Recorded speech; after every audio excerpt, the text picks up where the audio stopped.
ಸ್ನೇಹಿತರೆ ಎಲ್ಲರಿಗೂ ನಮಸ್ಕಾರ. ನೋಡಿ ಸ್ನೇಹಿತರೆ, ಎಲ್ಲ ಒಂದು ಅಭ್ಯರ್ಥಿಗೆ ಭರ್ಜರಿ ಗುಡ್ ನ್ಯೂಸ್ ಆಗಿರತ್ತ. ನಮ್ಮ ಒಂದು ಭಾರತೀಯ ಸೇನೆಯಲ್ಲಿ ಅರ್ಜಿ ಕರೆದಿದ್ದಾರೆ. ಇಲ್ಲಿ ಹವಾಲ್ದಾರ್ ಹುದ್ದೆಗೆ ಅರ್ಜಿಯನ್ನ ಕರೆದಿದ್ದಾರೆ. ಅದ ನಂತರ ನಾಯಬ್ ಸುಬೇದಾರ ಪೋಸ್ಟ್ಗೆ ಅರ್ಜಿಯನ್ನ ಕರೆದಿರುವಂತದ್ದು. ಪ್ರತಿಯೊಬ್ಬರು ಅರ್ಜಿ ಸಲ್ಲಿಸೋದಕ್ಕೆ ಅವಕಾಶ ಇರತ್ತೆ. ಕರ್ನಾಟಕ ರಾಜ್ಯದ ಪ್ರತಿಯೊಬ್ಬರು ಅರ್ಜಿಯನ್ನ ಸಲ್ಲಿಸಬಹುದು. ಇಲ್ಲಿ ಕಾಣಿಸ್ತಾ ಇದೆ ನೋಡಿ, ಹವಾಲ್ದಾರ್ ಪೋಸ್ಟ್, ಅದ ನಂತರ ನಾಯಬ್ ಸುಬೇದಾರ ಅಂತೇಳಿ ಇದು ಭಾರತೀಯ ಸೇನೆಯಲ್ಲಿ ಅರ್ಜಿ ಕರೆದಿದ್ದಾರೆ. ಇಲ್ಲಿ ಇಷ್ಟೇ ಪೋಸ್ಟ್ ಅಷ್ಟೇ ಪೋಸ್ಟ್ ಅಂತ ಯಾವುದೇ ರೀತಿಯಾಗಿ ಮೆನ್ಷನ್ ಮಾಡಿಲ್ಲ. ಇಲ್ಲಿ 1,000 ಆಗ್ಬಹುದು, ಅದೇ ರೀತಿಯಾಗಿ 2,000 ಆಗ್ಬಹುದು, ಅದ ನಂತರ 3,000 ಆಗ್ಬಹುದು, ಅಥವಾ 10,000 ಆಗ್ಬಹುದು. ಅಂದ್ರೆ ಭಾರತೀಯ ಸೇನೆಯಲ್ಲಿ ಏನಾದರೂ ದೊಡ್ಡ ನೇಮಕಾತಿ ಮಾಡ್ಕೋತಿತ್ತಂದ್ರೆ ಅದು ಯಾವುದೇ ಕ್ಲಿಯರ್ ಕಟ್ ಆಗಿ ಮಾಹಿತಿ ತಿಳಿಸ್ಕೊಡೋದಿಲ್ಲ. ಇಷ್ಟೇ ಅಂಕಿದಾವೆ, ಇಷ್ಟೇ ಒಂದು ಭರ್ತಿ ಮಾಡ್ತಾ ಇದೀವಿ ಅಂತೇಳಿ ಅದು ಅವ್ರು ಮೆನ್ಷನ್ ಮಾಡೋದಿಲ್ಲ. ಒಟ್ಟಾರೆ ಎಷ್ಟು ನೇಮಕಾತಿ ಆಗತ್ತಲ್ಲ, ಎಷ್ಟು ಜನ ಆಯ್ಕೆ ಆಗತ್ತಾರಲ್ಲ ಅವರೆಲ್ಲ ಸೆಲೆಕ್ಟ್ ಮಾಡ್ಕೋತಾರೆ. ಇದೊಂದು ಪ್ಲಸ್ ಪಾಯಿಂಟ್, ವಿದ್ಯಾರ್ಥಿಗೆ ಗುಡ್ ನ್ಯೂಸ್ ಆಗಿರತ್ತೆ. ಇನ್ನೊಂದು ಹೇಳ್ತಾ ಇರೋದು, 17 ವರ್ಷ ಯಾರ್ಯಾರಿಗೆ ಆಗಿದೆಲ್ಲ ಅವ್ರಂತರೂ ಕಡ್ಡಾಯವಾಗಿ ಅಪ್ಲೈ ಮಾಡಿ. 17 ವರ್ಷದಿಂದ 25 ವರ್ಷ ತನಕ ಅವಕಾಶ ಇರತ್ತೆ. ಪ್ರತಿಯೊಬ್ಬರು ಅರ್ಜಿ ಸಲ್ಲಿಸಬಹುದು. ಅಂದ್ರೆ ಕೆಲವು ಜನರಿಗೆ ಅರ್ಥ ಆಗಿರತ್ತೆ, ಇನ್ನು ಕೆಲವು ಜನರಿಗೆ ಅರ್ಥ ಆಗಿರಲ್ಲ. 17 ವರ್ಷ 5 ತಿಂಗಳು ಇದೊಂದು ತಿಳ್ಕೊಳ್ಳಿ. 17 ವರ್ಷ 5 ತಿಂಗಳು ಯಾವ್ಯಾವ ಒಂದು ವಿದ್ಯಾರ್ಥಿಗೆ ಆಗಿದೆಯಲ್ಲ, ಈಗ 18 ವರ್ಷ ಸ್ಟಾರ್ಟ್ ಇರಬಹುದು, ನೀವು ಅಪ್ಲೈ ಮಾಡಿ, ಅಥವಾ 19 ವರ್ಷ ಸ್ಟಾರ್ಟ್ ಇರಬಹುದು, ನೀವು ಅಪ್ಲೈ ಮಾಡಿ. ಒಟ್ಟಾರೆ 17 ವರ್ಷದಿಂದ ಅಪ್ಲೈ ಮಾಡೋದಕ್ಕೆ ಅವಕಾಶ ಇರ. 10ನೇ ಪಾಸ್ ಆದಂತ ವಿದ್ಯಾರ್ಥಿಗಳು ಅರ್ಜಿ ಸಲ್ಲಿಸಿ. ಈ ಒಂದು ಭಾರತೀಯ ಸೇನೆಯಲ್ಲಿ 10ನೇ ಪಾಸ್ ಆದಂತ ಅಭ್ಯರ್ಥಿಗಳು ಆಗಿರ್ಬೇಕು. ಇದ್ರ ಬಗ್ಗೆ ನಾನು ತಿಳಿಸ್ಕೊಡ್ತೇನೆ. ದೈಹಿಕ ಪರೀಕ್ಷೆ, ಲಿಖಿತ ಪರೀಕ್ಷೆ, ಅದ ನಂತರ ಯಾವ ರೀತಿಯಾಗಿ ಆಯ್ಕೆ ಮಾಡ್ತಾರೆ, ಈ ಒಂದು ಕೊನೆಯ ದಿನಾಂಕ ಯಾವುದು, ಪ್ರತಿಯೊಂದು ಮಾಹಿತಿ ಇರತ್ತೆ. ವಿಡಿಯೋ ಕೊನೆತನಕ ನೋಡಿ. ಮತ್ತೆ ಈ ಒಂದು ಚಾನಲ್ ಅನ್ನು ಯಾರು ಸಬ್ಸ್ಕ್ರೈಬ್ ಮಾಡಿಲ್ಲ, ಈಗಲೇ ಉಚಿತವಾಗಿ ಸಬ್ಸ್ಕ್ರೈಬ್ ಮಾಡ್ಕೊಳ್ಳಿ. ಈ ಒಂದು ಪ್ರಶಾಂತ್ ಅಕಾಡೆಮಿ ಚಾನಲ್ ಅನ್ನು ಸಬ್ಸ್ಕ್ರೈಬ್ ಮಾಡ್ಕೊಂಡು ನಿಮ್ಮ ಒಂದು ಫ್ರೆಂಡ್ಸ್ಗಳಿಗೆ ಶೇರ್ ಮಾಡಿ. ತುಂಬಾ ಹೆಲ್ಪ್ ಆಗತ್ತೆ ನಿಮ್ಮಿಂದ. ಬನ್ನಿ ಸ್ನೇಹಿತರೆ, ಒಂದೊಂದಾಗಿ ತಿಳಿಸ್ಕೊಡ್ತಾನೆ ನೋಡಿ. ಈಗ ಕೇಂದ್ರ ಸರ್ಕಾರ ಬಿಡುಗಡೆ ಮಾಡಿದಂತ ಅಧಿಸೂಚನೆ ಪ್ರಕಾರ ಇಲ್ಲಿ ಮೊದಲಿಗೆ ಸಂಸ್ಥೆ ನೋಡಿ, ನಮ್ಮೊಂದು ಭಾರತೀಯ ಇಂಡಿಯನ್ ಆರ್ಮಿ ಅಂತೇಳಿ ಈ ಒಂದು ಇಂಡಿಯನ್ ಆರ್ಮಿಯಲ್ಲಿ ನೇಮಕಾತಿ ನಡೀತಾ ಇದೆ. ಇದು 2025 ನೇಮಕಾತಿ. 2025 ಮತ್ತು 26ನೇ ಸಾಲಿನ ಈ ಒಂದು ನೇಮಕಾತಿ ಆಗಿರತ್ತೆ. ಇದಕ್ಕೆ ನೀವು ಅಪ್ಲೈ ಮಾಡಬೇಕು. ಮೊದಲಿಗೆ ತಿಳಿಸ್ಕೊಟ್ಟಿರುವಂತ ಹವೇಲ್ದಾರ, ಅದ ನಂತರ ನಾಯಬ್ ಸುಬೇದಾರ ಪೋಸ್ಟ್ ಖಾಲಿ ಇರತ್ತೆ. ಇದಕ್ಕೆ ಅಪ್ಲೈ ಮಾಡಿ. ಇಲ್ಲಿ ನೋಡಿ ಸ್ನೇಹಿತರೆ, ಇದ್ರ ಬಗ್ಗೆನೇ ಒಂದೊಂದಾಗಿ ಪಾಯಿಂಟ್ ಟು ಪಾಯಿಂಟ್ ಅನ್ನ ವಿವರಿಸ್ತಾ ಹೋಗ್ತೇನೆ. ಒಂದೊಂದಾಗಿ ತಿಳ್ಕೊಬೇಕು.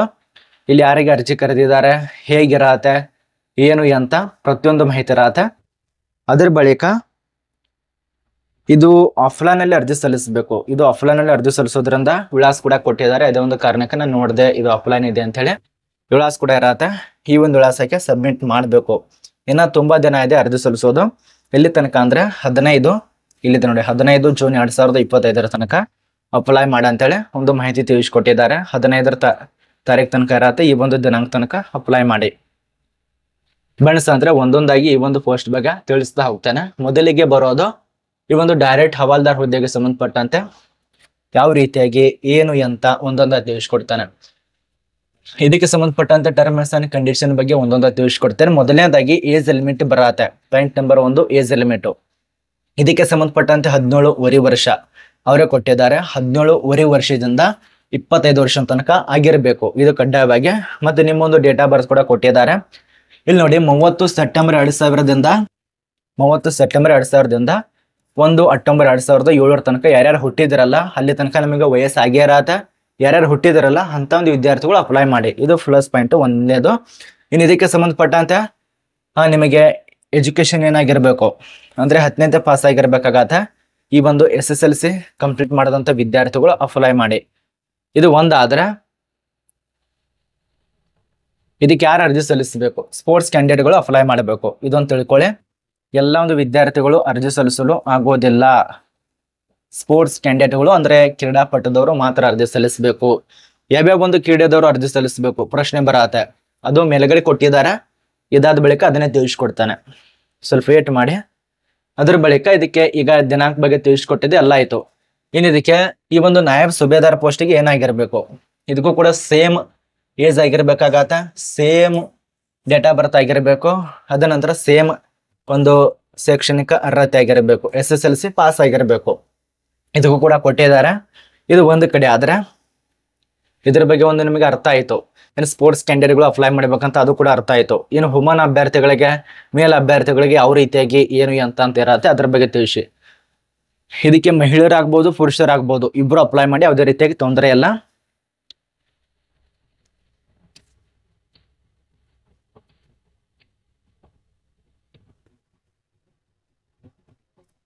ಬನ್ನಿ ಸ್ನೇಹಿತರೆ, ಹೈಟು ವೇಟು ಚೆಸ್ಟ್ ಇದ್ರ ಬಗ್ಗೆ ಸ್ವಲ್ಪ ಮಾಹಿತಿಯನ್ನು ತಿಳಿಸ್ಕೊಡ್ತೇನೆ. ಮೊದಲನೇದಾಗಿ ನಮ್ಮ ಒಂದು ಕರ್ನಾಟಕ ರಾಜ್ಯಕ್ಕೆ ಸಂಬಂಧಪಟ್ಟಂತೆ ಸ್ವಲ್ಪ ಪುರುಷ ಅಭ್ಯರ್ಥಿಗೆ ಹೈಟ್ ಎಷ್ಟು ಇರಬೇಕು ಅದ್ರ ಬಗ್ಗೆ ಸ್ವಲ್ಪ ನೋಡಿ. ಇಲ್ಲಿ ಮೇಲ್ ಅಭ್ಯರ್ಥಿಗೆ ಅಂದ್ರೆ ಪುರುಷ ಅಭ್ಯರ್ಥಿಗೆ ಇಲ್ಲಿ ವೆಸ್ಟ್ ಈ ಒಂದು ಹಿಮಾಚಲ ಪ್ರದೇಶಕ್ಕೆ ಸಂಬಂಧಪಟ್ಟಂತೆ ಏನೇನಿದಾವಲ್ಲ ಸ್ವಲ್ಪ ರಾಜ್ಯ ನೋಡ್ಕೊಳ್ಳಿ. 163 ಸೆಂಟಿಮೀಟರ್ ಇರಬೇಕು. ನಮ್ಮ ಒಂದು ಕರ್ನಾಟಕ ರಾಜ್ಯದಲ್ಲಿ ಎಷ್ಟು ಇರ್ಬೇಕಂದ್ರೆ 165ರಿಂದ 170 ಸೆಂಟಿಮೀಟರ್. ಇದನ್ನ ತಲೆಯಿಟ್ಕೊಳ್ಳಿ. 165ರಿಂದ 170 ಸೆಂಟಿಮೀಟರ್ದಷ್ಟು ನಿಮಗೆ ಹೈಟ್ ಇರಬೇಕಾಗತ್ತೆ. ಇದು ಪುರುಷರಿಗೆ ಅನುವಾಗತ್ತೆ. ಇನ್ನು ಮಹಿಳಾ ಅಭ್ಯರ್ಥಿಗೆ ಯಾವ ರೀತಿಯಾಗಿರತ್ತೆ ತುಂಬಾ ಜನ ಕೇಳ್ಬೋದು. ನಮಗೆ ಬೇರೆ ರಾಜ್ಯ ಬೇಕಾಗಿಲ್ಲ ನೋಡಿ, ಇಲ್ಲಿ ತಿಳಿಸ್ಕೊಟ್ಟೇನಲ್ಲ ಕರ್ನಾಟಕ ಇದೆ, ಗಮನಿಸ್ತಾ ಇರ್ಬೋದು ನೀವು ಕೂಡ. ಇಲ್ಲಿ ನೋಡಿ ಕರ್ನಾಟಕ ಆಗಲೇ ತಿಳಿಸ್ಕೊಟ್ಟಿರುವಂತ 166 ಸೆಂಟಿಮೀಟರ್ ಇದ್ರೆ ಮುಗಿಯಿತು, ನೀವು ಅಪ್ಲೈ ಮಾಡೋಕೆ ಅವಕಾಶ ಇರುತ್ತೆ. ಆಗಲೇ ತಿಳಿಸ್ಕೊಟ್ಟಿರುವಂತೆ 165ರಿಂದ 170 ಸೆಂಟಿಮೀಟರ್ ಹೈಟ್ ಇರಬೇಕಾಗತ್ತೆ. ಇದು ಒಂದು ಕ್ಲಿಯರ್ ಕಟ್ ಆಗಿ ಮಾಹಿತಿ ಅರ್ಥ ಆಯ್ತು.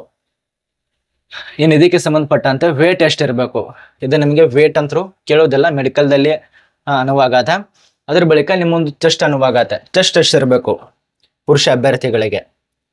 ಸಾಮಾನ್ಯವಾಗಿ ನಮಗೆ 85 ಸೆಂಟಿಮೀಟರ್ ಇರಲೇಬೇಕಾಗತ್ತೆ.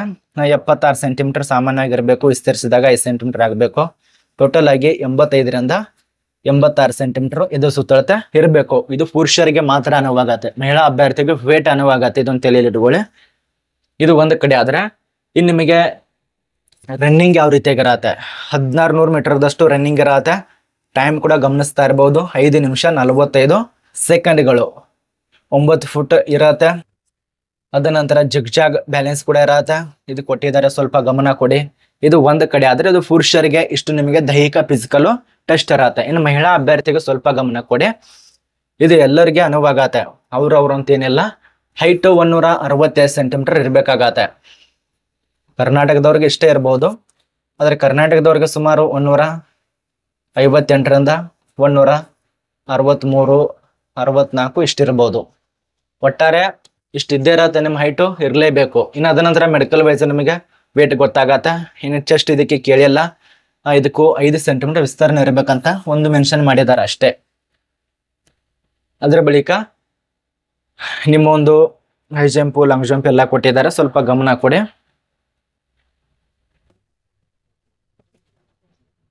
ಅದೇ ರೀತಿಯಾಗಿ ನಮಗೆ ಎಷ್ಟು ಫಿಸಿಕಲ್ದಲ್ಲಿ ರನ್ನಿಂಗ್ ಕೂಡ ಇರತ್ತೆ. ಆ ಒಂದು ರನ್ನಿಂಗ್ ನೋಡಿ 16 ನಿಮಿಷ ರನ್ನಿಂಗು ಸೇಮು, ಅದರ ಟೈಮ್ ಚೇಂಜ್ ಆಗಿರತ್ತೆ. 8 ನಿಮಿಷ ಕೊಟ್ಟಿದ್ದಾರೆ.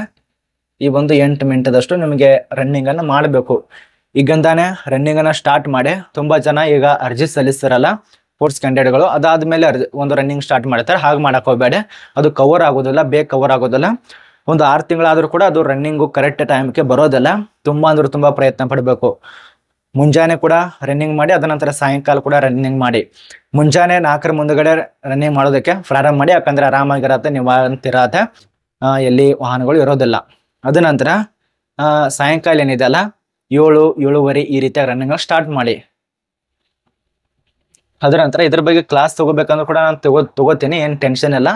ಯಾವ ರೀತಿಯಾಗಿ ರನ್ನಿಂಗ್ ಮಾಡಬೇಕು, ಯಾವ ರೀತಿಯಾಗಿ ಏನೇ ಅಂತ ನೀವು ತಿಳಿಸ್ಕೊಡ್ಬೇಕು ಅಷ್ಟೇ ನನಗೆ. ಸರಿ ಇದಾಗಿ ಮಾಡಿ ಅಂದ್ರೆ ನಾನು ನಿಮ್ಗೆಲ್ಲ ತಿಳಿಸ್ಕೊಡ್ತಾನೆ. ನೀವು ಹೂ ಅಂದ್ರೆ ಹೂ, ಇಲ್ಲ ಅಂದ್ರೆ ಇಲ್ಲ. ನೀವೇ ನೋಡ್ಲಿಲ್ಲ ಅಂದ್ರೆ ನಾನು ಮೇಲೆ ಹೇಳಿ. ಅದೇ ಒಂದು ಕಾರಣಕ್ಕಾಗಿ ಕಮೆಂಟ್ನ ತಿಳಿಸಿ. ಇದೆಲ್ಲ ಕೆಲವೊಂದು ಕೊಟ್ಟಿದ್ದಾರೆ, ಆ ಒಂದು ರೂಲ್ಸ್ ಬಗ್ಗೆ. ಆ ರೂಲ್ಸ್ ನಿಮಗೆ ತಿಳಿಸ್ಕೊಡೋದಿಲ್ಲ. ಇನ್ನು ಯಾರ್ಯಾರು ಅರ್ಜಿ ಸಲ್ಲಿಸಬೇಕು ಇದ್ರ ಬಗ್ಗೆ ಸ್ವಲ್ಪ ಗಮನ ಕೊಡ್ಬೇಕಾಗತ್ತೆ. ಇನ್ನು ಯಾರ್ಯಾರು ಅರ್ಜಿ ಸಲ್ಲಿಸಬೇಕು ಇಲ್ಲಿ ಕೊಟ್ಟಿದ್ದಾರೆ ನೋಡಿ. ಸ್ಪೋರ್ಟ್ಸ್ ಕ್ಯಾಂಡಿಡೇಟ್ಗಳು ಅರ್ಜಿ ಸಲ್ಲಿಸಬೇಕಾಗತ್ತೆ. ಯಾರ್ಯಾರು ಅರ್ಜಿ ಸಲ್ಲಿಸಬೇಕು? ಪ್ರತಿಯೊಬ್ರು ಅರ್ಜಿ ಸಲ್ಲಿಸಬೇಕಾಗತ್ತೆ.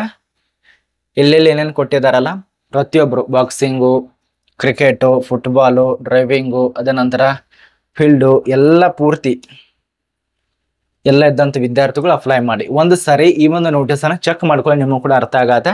ಚೆಕ್ ಮಾಡ್ಕೊಂಡ್ರೆ ಈ ರೀತಿ ಆಗಿದೆ ಅಂತ ಹೇಳಿ ನಿಮ್ಗೆ ಅರ್ಥ ಆಗತ್ತೆ. ಅದನ್ನ ಬಿಟ್ಟು ಸರ್ ತಿಳಿಸ್ಕೊಟ್ಟಿದ್ದಾರೆ ನಾವು ಅರ್ಜಿ ಸಲ್ಲಿಸ್ತಾನೆ ಅಂದ್ರೆ ಆಗೋದಿಲ್ಲ. ಒಂದ್ಸರಿ ಚೆಕ್ ಮಾಡ್ಕೊಳ್ಳಿ. ಎಲ್ಲಿ ಸಿಗುತ್ತೆ ಅಂದ್ರೆ ನಮ್ಮ ಒಂದು ಟೆಲಿಗ್ರಾಮ್ ಗ್ರೂಪದಲ್ಲಿ ಸಿಗತ್ತೆ, ಅಥವಾ ನನಗೆ ಇನ್ಸ್ಟಾದಲ್ಲಿ ಮೆಸೇಜ್ ಮಾಡಿ, ಸರ್ ಈ ರೀತಿಯ ನಾವು ಅರ್ಜಿ ಸಲ್ಲಿಸೋರಿದ್ದೀವಿ ಸರ್, ಈ ರೀತಿಯ ನಮಗೆ ನೋಟಿಫಿಕೇಶನ್ ಕಳಿಸ್ಕೊಡಿ ಅಂದ್ರೆ ಕಳಿಸ್ಕೊಡ್ತೇನೆ. ಇದು ಆಫ್ಲೈನ್ ಇರೋದ್ರಿಂದ ದಯವಿಟ್ಟು ಹೇಳ್ತಾ ಇದ್ದೇನೆ, ಇದಕ್ಕೆ ಸಂಬಂಧಪಟ್ಟಂತೆ ಒಂದು ಫಾರ್ಮ್ ಸಿಗತ್ತೆ. ಆ ಒಂದು ಫಾರ್ಮ್ ಇಲ್ಲಿ ಕೊಟ್ಟಿದ್ದಾರೆ, ಅದನ್ನ ತಿಳಿಸ್ಕೊಡ್ತೇನೆ ನೋಡಿ. ಇಲ್ಲಿದೆ ನೋಡಿ, ಅರ್ಜಿ ಸಲ್ಲಿಸುವಂತ ಆಫ್ಲೈನ್ ಫಾರ್ಮ್ ಇರತ್ತೆ. ಇದು ಸ್ಪೋರ್ಟ್ಸ್ ಕ್ಯಾಂಡಿಡೇಟ್ಗೆ ಅರ್ಜಿ ಸಲ್ಲಿಸುವಂತ ಫಾರ್ಮು. ಈ ಒಂದು ಫಾರ್ಮು ಇದೇ ನಿಮಗೆ ಅರ್ಜಿ ಸಲ್ಲಿಸಬೇಕಾಗತ್ತೆ. ಮೊದಲಿಗೆ ನಿಮ್ಮ ಒಂದು ಫೋಟೋ, ಅದಕ್ಕೆ ಸಂಬಂಧಪಟ್ಟಂತೆ ಫೋಟೋಗ್ರಾಫ್ ಫೋಟೋ ಹಾಕ್ಬೇಕಾಗತ್ತೆ. ಇಲ್ಲಿ ಏನಿದಿರಲ್ಲ ನಿಮ್ಮ ಒಂದು ಮೇಲ ಅಥವಾ ತಂಬೆಲ ಅಂತ ಅದಕ್ಕೆ ಸಂಬಂಧಪಟ್ಟಂತೆ ಮಾಹಿತಿ ತುಂಬಬೇಕು. ಹೆಸರನ್ನ ಹಾಕ್ಬೇಕಾಗತ್ತ.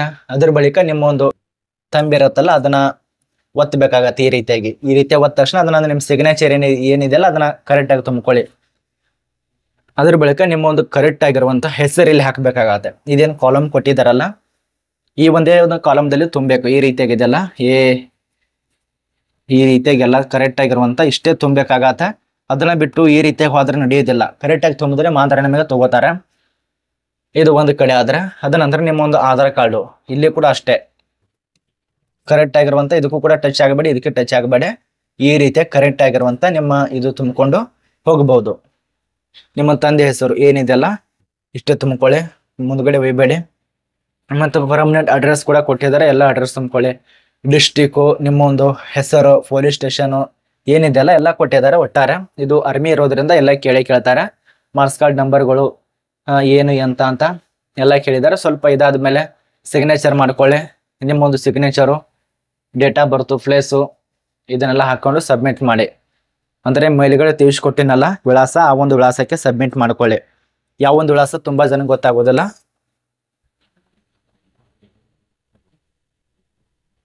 ಇಲ್ಲಿದೆ ನೋಡಿ, ಇದೇ ಒಂದು ವಿಳಾಸಕ್ಕೆ ಪ್ರತಿಯೊಬ್ಬರು ಕೂಡ ಸಲ್ಲಿಸಿ.